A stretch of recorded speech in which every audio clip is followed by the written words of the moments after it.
මිනිස් සම්බන්ධතාවයන් පිළිබඳව මේ විශ්වයේ නිහඬ නීතියක් තියෙනවා. The last meeting. එහෙම නැත්නම් අවසාන හමුවීම.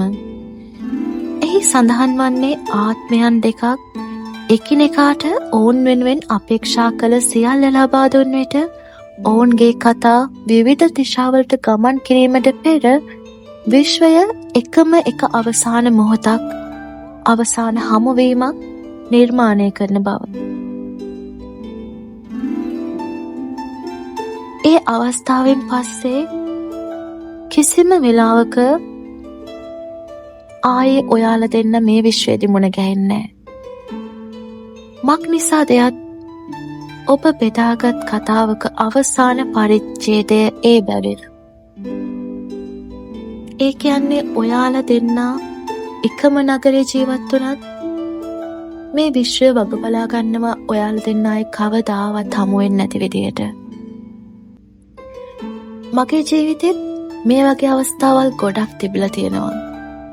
තමන් ආදරය කරපු දේවල් මට වෙලාවකට හිතෙනවා මං ඒ අවස්ථා හරියට ප්‍රයෝජනට ගත්තද කියලා.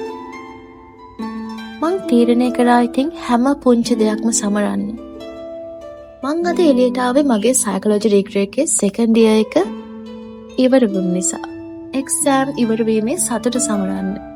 දැන් ඉන්නේ W15 එකේ. මෙතන ක්‍රීව් එක වගේමයි කෑමත් හරියම රසයි. ඔයාලට මෙතෙන්ට આવොත් ලයිව් මියුසික් එක්ක ලස්සනට අහස දිහා බලාගෙන ඔයා කැමති කෑමක් කන්න පුළුවන්.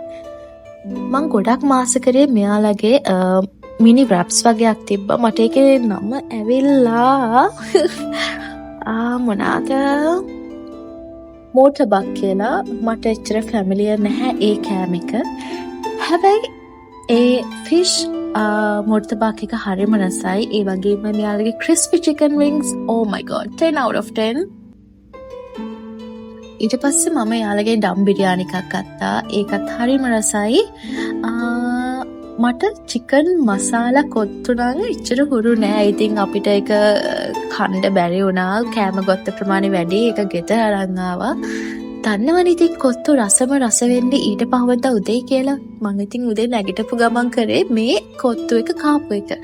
ආයෙ දවසක මේ වගේ ලස්සන තැනකට ගිහින් අපි ආයෙ හම්බෙමු. bye bye.